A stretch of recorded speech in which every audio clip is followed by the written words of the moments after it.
I suggested opening our marriage with a close couple, believing it would bring us closer. But when my husband caught me cheating behind his back with their partner, his fury exploded in that moment, shattering our trust, tearing our lives apart, and leaving both relationships in ruins. You can call me Jeff. I'm 24, and my fiancée, Julie, is 22. I first met Julie at a casual restaurant where she works the register and served drinks. Right away, I was really drawn to her and would always look for chances to chat.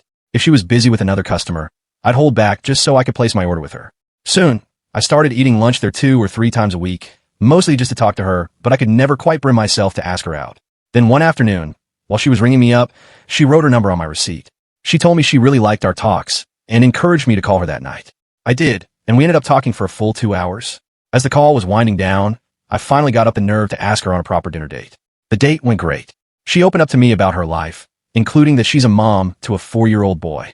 She explained she had him during her senior year of high school, and the child's father was never involved. He moved to Georgia after graduation, and she hadn't heard from him since. She also mentioned she'd casually dated a few other guys, but nothing serious came of it. Before Julie, I'd had 2 girlfriends. When she told me about her son, I was upfront and said I wanted to stay friends, but wasn't looking for anything more, given her situation as a mom. She was understanding and agreed. We kept hanging out, meeting up once or twice a week, and just enjoying each other's company. This went on for almost 2 months until one day she surprised me with a kiss. After that, our next 3 dates grew progressively more intimate, and eventually we took our relationship to the next level. It was amazing, and from that point on I was all in. We started spending every night and weekend together. After a few weeks, she introduced me to her son, who we'll call Josh. Josh and I hit it off instantly, and he started spending time with us almost whenever we were together. Even though I'd initially had doubts, I ended up falling for both Julie and her son. When I talked to my parents about it, they had reservations. They felt that with my recent graduation and steady job, I could find someone without those existing responsibilities. My mom specifically asked if I was sure I wanted to take on raising another man's child. I clarified that we weren't at that stage yet, but would consider it later if things progressed. A few weeks later, I introduced Julie and Josh to my parents, and their perspective started to change. They found Julie very nice and quickly grew fond of Josh. Afterward, they approved of the relationship, but advised caution since I'd only known Julie for a few months. I assured them I'd take things at a comfortable pace. Around that time, Julie had a roommate named Jane, who also worked at the restaurant with her and was engaged. After Julie and I had been dating for 8 months, she mentioned Jane wanted to move in with her fiancé, but Julie couldn't afford the rent alone. After thinking it over, I decided to move in with Julie and Josh so Jane could move out. I lived with my parents my whole life, including college, and felt it was time to become more independent. Julie and Jane were supportive, but my parents strongly objected. They said it was my decision ultimately, but expressed their concerns. I told them it wasn't a long-term commitment, and I wasn't signing the lease. I was just covering Jane's share of the rent. There were 7 months left on the lease when I moved in. Fast forward, and Julie, Josh, and I had been living together for nearly 5 months, and things were going smoothly. My feelings for Julie had grown deep, and I'd gotten very close to little Josh. We were so close that he once told me he wished I was his dad. While I suspected Julie might have prompted him to say it, I knew he genuinely liked me. Everything was fine until a strange event occurred about 3 weeks ago. One night after Josh was asleep, Julie and I were talking. She brought up that one of her coworkers, Jamie, found me attractive and was interested in being intimate with me. Astonishingly, she then added that Jamie's husband wanted to have an affair with her. I was completely shocked and disgusted by this. I told Julie I appreciated Jamie's compliment, but had zero interest in anything intimate with her. I also asked about Jamie's husband. This was the first time Julie had mentioned anything like this to me, and I was pretty upset she hadn't said something sooner. Instead of answering my question, Julie asked if I knew Jamie and her husband were bisexual and in an open relationship. I replied, "No. How would I have known that unless you told me?" Julie then asked if I thought less of them, to which I said I didn't judge. I mentioned that as adults, they were free to make their own choices, but that kind of lifestyle wasn't for me personally, and I hoped it wasn't something she was considering either. We ended the conversation there, but Julie's attitude left me thinking about it on and off for weeks. Now, fast forward to yesterday, or rather last night, when things took a wild turn. Julie's former roommate, Jane, got married to her long-term boyfriend. They had a civil ceremony at 5:30 p.m., followed by a lively reception that lasted into the early morning. I usually don't drink and was the designated driver for Julie and several of her friends because I have a large SUV. The group included Jamie, her husband, and another co-worker of Julie's, Jess, who came solo. These 3 planned on drinking a lot and getting drunk. Julie said she'd only have 1 or 2 drinks and claimed she didn't get drunk anymore. Honestly, I'd never seen her drink before last night. As the night went on, everyone was having a good time, drinking and dancing. Around 11:30, I noticed Julie seemed a little tipsy, which struck me as odd since I'd only seen her nurse 2 drinks all night. I asked if she'd had more alcohol, and she said no. By then, it was nearly 1 a.m., and the last guests were leaving. I got everyone who rode with me into my vehicle. Our first stop was Jess, the single attendee, whom I dropped off. The next stop was Jamie and her husband's apartment. As I pulled over, Julie said she needed to use their restroom. She got out and followed Jamie and her husband, I'll call him Joe, upstairs. I stayed in the car with the engine running, expecting her to be back in a few minutes. After waiting about 10 or 12 minutes, I turned off the engine and went to check. When I got to the door, I knocked and went inside. Julie, Jamie, and Joe were in the living room, all clearly drunk. Without me even asking, Julie suggested, "Let's sleep here tonight." I nervously chuckled and said, "No, let's go." But what she said next floored me. Julie continued, "They've got 2 bedrooms. You and Jamie can sleep together, and me and Joe can sleep together." Disbelief and anger surged through me. I repeated, "Let's go." However, Julie shot back, "I'm not going anywhere, and you can't make me. You can stay here with us, or you can leave." Frustrated, I approached her gently, reaching for her hand. She pulled away abruptly and snapped, "Get off me." In response, I just said, "Okay," turned and walked out. I was fuming at that point, my mind racing. I drove back to our apartment, briefly considering going back to see what was happening. Then I realized I didn't care anymore about what she did. I was done. I decided to pack all my stuff into my SUV and move out. From about 1:45 a.m. to just before 3 a.m., I went back and forth loading my vehicle. Afterward, I drove to my parents' house and called them on the way to let them know I was coming over. They weren't critical or judgmental. My dad just offered his view, saying, "Son, it's probably best you found this out now." The next morning around 9:30 a.m., Julie called, but I let it go to voicemail. She left a message as if nothing had happened, saying, "Hi, babe, it's me. Hope you slept well. I fell asleep as soon as you left. Come get me as soon as you can. I love you." She called again 15 minutes later, and I still didn't answer. She kept calling repeatedly, her voicemails growing more frantic. She also started texting. In one text, she admitted, "Jamie just told me what an a-hole I was to you last night. I'm so sorry. I didn't mean it. Please come get me." I didn't reply to any of these. About an hour later, she left another voicemail, realizing I'd moved out. In this one, her desperation was clear. She asked why I'd left and claimed she was drunk, emphasizing she didn't mean anything she'd said. She also swore nothing had happened between her, Joe, or Jamie. She ended by saying, "I know you're at your parents' place, and I'm coming over." Hearing this, I didn't want her causing a scene at my parents' house, so I quickly sent her a text. She immediately replied, begging me to come back home. I simply replied, "No, we are done." She texted back, claiming it was all a big misunderstanding. Again, I responded firmly, "We are done." She then texted, saying she was still coming to my parents' house. I messaged her back, letting her know I was leaving for the day and wouldn't be there when she arrived. I told my parents about her planned visit and that I wanted to avoid seeing her or any scene she might make. At this point, I had no idea how she'd react, as she'd seemed like a totally different person last night compared to the woman I knew. I left the house and went to a coffee shop, planning to stay until she left. I asked my parents to call me if she showed up. About half an hour later, my dad called and told me Julie had been there and left. He'd met her at the door and informed her I wasn't home and he didn't know when I'd return. This all happened just a few hours ago, and I'm still here at the coffee shop typing this long post, which has actually been pretty therapeutic. Now I'm having some second thoughts. Do you think I overreacted, or was my decision right? Julie was an amazing partner until last night. Is this something I'll look back on in 10 years and regret, or celebrate?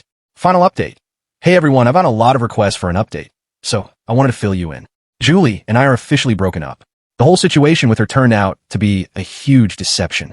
It's hard to believe how naive I was. Just to be clear, I haven't spoken to Julie in person or on the phone since the truth came out. We've only communicated through texts. Right after my last post, Julie kept texting, insisting nothing happened with her, Joe, or Jamie. She even had both Joe and Jamie call me and leave messages claiming they were all just friends and nothing more had ever gone on between them. They swore on their lives and everything else. Well, I've since found out this was far from the truth. Recently, I signed up for an axe throwing class at a local pub. In my class was Jess, the single girl who rode with us to the wedding. After our first class, I asked Jess if she wanted to grab a drink and catch up, and she agreed. We were talking, and she asked why Julie and I broke up. So I told her. The first thing Jess shared was that Julie, Jamie, and Joe were doing shots at the wedding every time I stepped away for a bathroom break or some fresh air. What she revealed next completely floored me. Jess mentioned that Julie, Jamie, and Joe have been regularly having threesomes for the past 2 years. She assumed I knew about it, because Julie had told everyone we were polyamorous. According to Jess, This unconventional relationship was common knowledge among the restaurant staff, and I could confirm it with Jane or anyone else from there. My immediate reaction was, when did they even find the time? Julie and I were rarely apart unless we were at work. What a fool I've been. But I've definitely learned a tough lesson. I've become a much wiser and stronger person because of this. Regarding Julie being bisexual and polyamorous, if that's her thing, fine. But why did she have to lie to me like that? What a terrible thing to do. From now on, I'm strictly interested in casual dating. On that note, Jess and I have started a friends with benefits situation, and it's been great so far. Julie has no idea. She still reaches out every few days, begging me to come back. I've never responded, and I never will. All right, that was quite a story. Now, let's move on to another interesting one. Stay tuned, and let's get into it. Here is the second revised script. I'm a 27-year-old guy.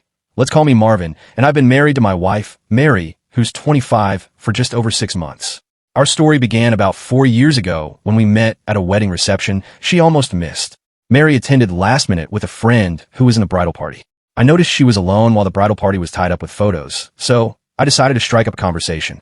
We hit it off instantly, started dating, fell in love, and moved in together a year later. Everyone around us thought we were the perfect couple. Regarding work, Mary has a staff position at a large company, and I have a professional role at a company's main office. I won't get more specific to protect our privacy. Our entire relationship felt like a dream. I woke up excited about each day. However, just a few days ago, my seemingly perfect marriage shattered into countless pieces. It was a Thursday, and I got home around my usual time, about 5:30 p.m. To my surprise, Mary was already there, wearing a mini skirt and an apron. Normally, she doesn't get home until 6 p.m. She greeted me at the door with a kiss and a hug, saying she left work early to make my favorite dinner. She'd even picked up our favorite wine and a cheesecake we both love. Mary wanted to spoil me and show her love. I was so excited I carried her to the bedroom, and things got intimate before dinner. After our passionate moment, we sat down to eat. She sat on my lap, and we hugged and kissed between bites and sips. Once we finished eating, she stood in front of me, pressing her lower chest and stomach against my face. I wasn't sure what she was up to, but I went along with it. She then told me to look up at her and drop the news. We're pregnant. I couldn't have been happier. I stood up, lifted her, and spun her around. We both laughed and, I have to admit, shed tears of joy as we'd been trying to start a family since our wedding night. We loaded the dishwasher and sat down to enjoy our cheesecake. That's when I suggested we do a three-way call with our parents to share the news together. Mary loved the idea, so we used her phone on speaker to tell both sets of parents about the exciting news. They were thrilled, as this would be the first grandchild for both families. Afterward, we cuddled on the couch and talked about getting ready for the baby. I felt incredible. Words can't describe it. But then, things took a sudden turn. Mary went to the bathroom, and when she came back, she had an envelope in her hand, which she gave to me. She asked me not to be upset with her. I reassured her, saying, "How could I be mad when you just made me the happiest man in the world?" As I opened the envelope, I found a 2-page handwritten letter from Mary to me. She started by saying she loved me more than anything in the world, followed by a string of all the wonderful things a wife could say about her husband. Then came a bombshell. She confessed that on 2 consecutive days, just before Christmas, she'd had a romantic encounter with a co-worker from her company. She went on to say it was the biggest mistake of her life, and that she'd spent a lifetime making it up to me. Naturally, I was in shock. I asked, "What is going on?" She just looked at me, tears streaming down her face, and said how incredibly sorry she was. I asked, "Is this real?" She confirmed it and broke down crying again, apologizing profusely. I pushed her for the man's identity, but she refused to say, insisting it didn't matter since it was in the past and would never happen again. I asked one more time, but she still wouldn't tell me. So, I stood up and headed to the bedroom to start packing. I didn't just pack clothes. I gathered some personal belongings too, because cheating is a deal breaker for me. As I walked toward the apartment door, she was on the floor, clinging to my left leg, crying. I kept walking slowly, trying gently to free myself from her grip. As I reached the door and opened it, she let go and stood up. Just then, a guy was coming down the hall whom I greeted as I opened the door. After that, I drove straight to my car and went 20 miles away to stay in a hotel for the night. On the way, I called my brother, who lives nearby, and explained what had happened. He couldn't believe it. He commented that there might be no coming back from this, to which I replied I wasn't sure because I felt completely devastated and didn't want to think about it. He suggested I come to his place, but I declined, saying I wasn't in the right state to drive. So, he insisted on coming to the hotel to talk to me. The first thing my brother asked was if the child was mine. My response was, "Oh man, I didn't even think about that." My self-esteem plummeted, and I started venting my frustration, with my brother patiently letting me get it all out. Once I calmed down, my brother advised, "You need to figure out a plan for how to handle this." He offered to help. I initially said I wanted to find a way to save the marriage, but my brother reasoned with me. He explained I had a unique chance to walk away without major issues, suggesting an annulment might be possible. He gave an example from our childhood where a neighbor's wife cheated just 3 months into their marriage, and the wife was granted an annulment. By the end of our conversation, I still felt awful, but I had a clear plan for my next steps. The following day, Friday, I had taken off work because I'd worked 4 10-hour days the week before, earning me a day off. I spent that day researching attorneys and managed to schedule appointments with 3 different law firms. Throughout the day, Mary constantly called and texted me. She didn't go to work, and her voice sounded frantic. I ignored her calls, but did contact both our parents to explain everything. I also called her best friend and canceled the double date we had planned with her and her boyfriend for Friday night. Maybe I shouldn't have told everyone our private business, but I was consumed by anger and a desire for revenge at that point. Later that afternoon, my sister-in-law called, mentioning Mary had been trying to reach her all day. She told me Mary had driven to their house twice to see if I was there, a 30-minute drive, showing how frantic she was. My sister-in-law told Mary the first wasn't there and that they knew where I was but couldn't say. Mary's messages were essentially rambling, frantic pleas amid sobs, containing all the things you'd expect from someone in her situation. On Friday evening, I treated my brother, sister-in-law, and parents to dinner at a nice restaurant. It was sort of a celebration dinner for my brother and sister-in-law, since their 10th anniversary was coming up soon. We had a good time, although our conversation mostly focused on Mary and me. They all thought it would be best for me to seek an annulment, move on, and start fresh. However, I wasn't completely convinced. They suggested I meet with Mary the next day to break the news to her. My sister-in-law also insisted I request a prenatal paternity test to find out the baby's biological father.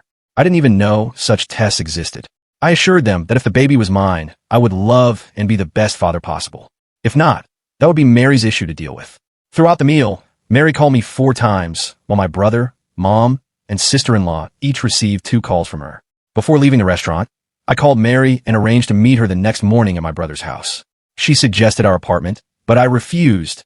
I preferred a neutral place with other people nearby. When she arrived, I immediately told her our marriage was over and I planned to file for an annulment. I also said I wanted a paternity test. She became very emotional and distressed. She instantly fell apart and knelt before me, swearing the child was mine. She claimed she was certain based on when she conceived. I insisted on the paternity test and promised that if the child was indeed mine, I would be the best father possible. However, if it turned out otherwise, I would have no role in the child's life. She cried, and I sat with her for over an hour while she sobbed. Eventually, I asked her to leave, and though she did so reluctantly, she left. Come Monday, things took a strange turn. Around 10 a.m., I got a voicemail from Mary's boss. I'll call him Tony. Tony is in his 40s with a wife and 3 teenage kids. In the message, Tony said Mary had told him about her situation. He wanted to encourage me not to give up on the marriage, mentioning his own experience with infidelity early in his marriage that they overcame and grew stronger from. He suggested meeting to discuss it, believing he could offer guidance. This was very unusual. Until then, I'd only met him a few times, and our interactions were limited to basic pleasantries. I initially dismissed it and had no intention of calling him back. However, a few hours later, I got another message from him, this time sounding exasperated and nervous. He said, "Hey, it's Tony again. I get it if you don't want to talk, and I don't blame you, but I want to clarify what happened and assure you it meant nothing to either of us. Mary loves you, and I love my wife. Please call me back. I think we can find a way to fix this." What a shock. That piece of garbage was the guy she had the affair with. I was so furious and enraged that I had to take the rest of the day off. Later that evening, I got another message from Tony. His tone sounded desperate this time. He said, "Give me a call, man. I think we can work something out between the 3 of us to save our marriages." Of course, I didn't call him. What a fool. Later that night, I got a call from one of Mary's cousins, Kevin. Kevin and I have become close friends over the past few years. I answered, and he asked me to explain what was going on because everyone in the family was in turmoil about my separation from Mary. I shared all the messy details with Kevin, and he couldn't believe it. He commented, "Wow, the rest of the family doesn't know all this.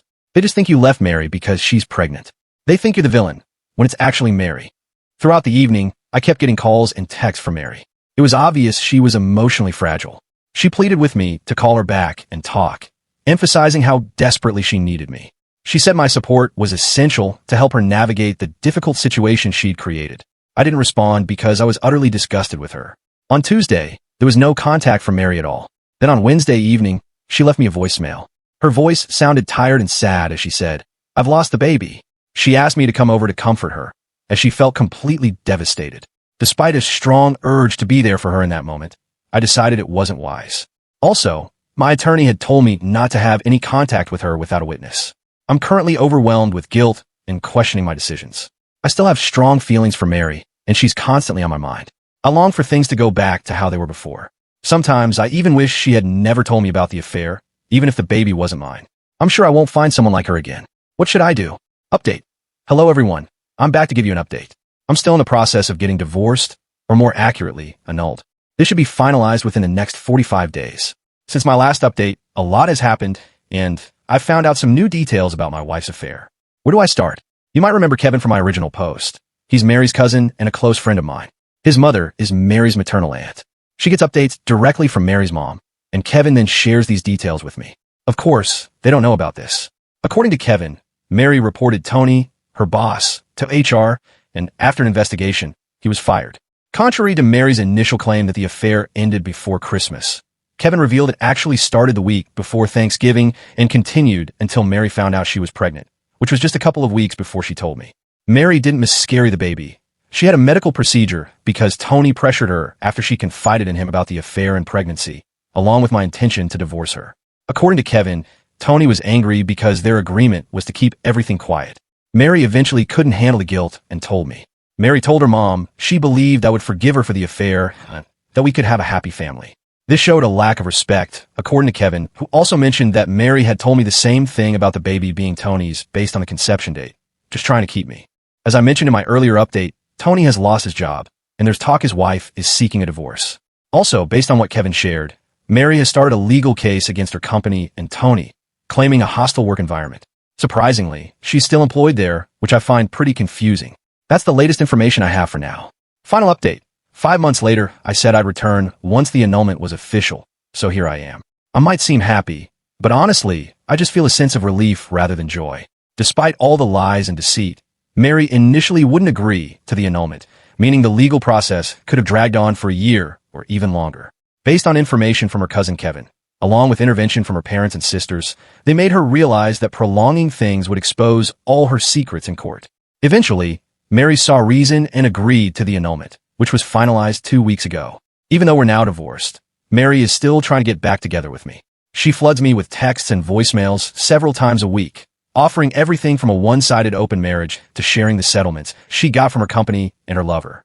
According to Kevin, she settled for roughly $100,000 from each party and ended up with about $150,000. I've consistently ignored her, and as Kevin mentioned, it's really bothering her. She's absolutely fixated on winning me back.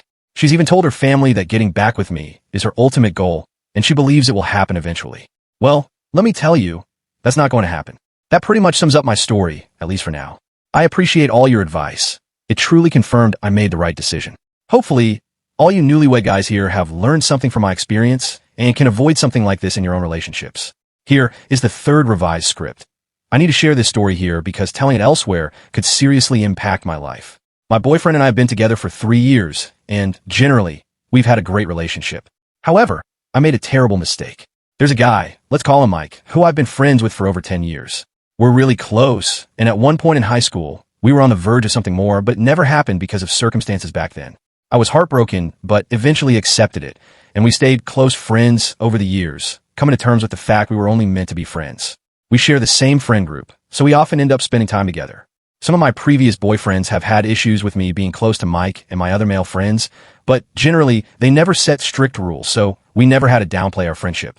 My current boyfriend is usually prone to jealousy and can be protective, but since Mike also has a girlfriend, it had eased my boyfriend's concerns. 2 days ago, we hung out at a trendy spot outside the city and were drinking. As midnight approached, our friends started leaving one by one.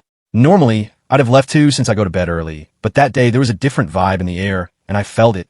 Finally, our last friend left, leaving just me and Mike with a few other random people at the bar. We decided to hang out a bit longer and consider calling a taxi because we were both tipsy. But we never called a taxi because we ended up in a room at the motel across the street. It was probably the biggest mistake of my life, but also the most incredible, mind-blowing sex I've ever had. We had sex several times before falling asleep cuddling. The next morning, I woke up to a horrifying realization and started crying, but Mike woke up and began comforting me. Then, we ended up having sex again, and by noon, we left for our respective apartments. Once I was on the bus, I checked my phone and saw about a dozen missed calls from my boyfriend and a few messages on WhatsApp. His last message said, You better get back soon. I was stunned because that sounded threatening, and he's never been like that before. So, I hurried back home and found him waiting there with his bags packed. The second he saw me, he started yelling and calling me names like ho, etc., and wouldn't even let me say a word. I knew by then what this was about, and somehow word of what I did with Mike had gotten home even before I did. I tried to calm him down, but he wasn't having any of it and walked out of our apartment with his things. On his way out, he said he hoped sleeping with Mike was worth it because he was finished with me. I went after him, literally breaking down in the parking lot, begging him to stop and listen, but he just drove off. The security guards at the complex saw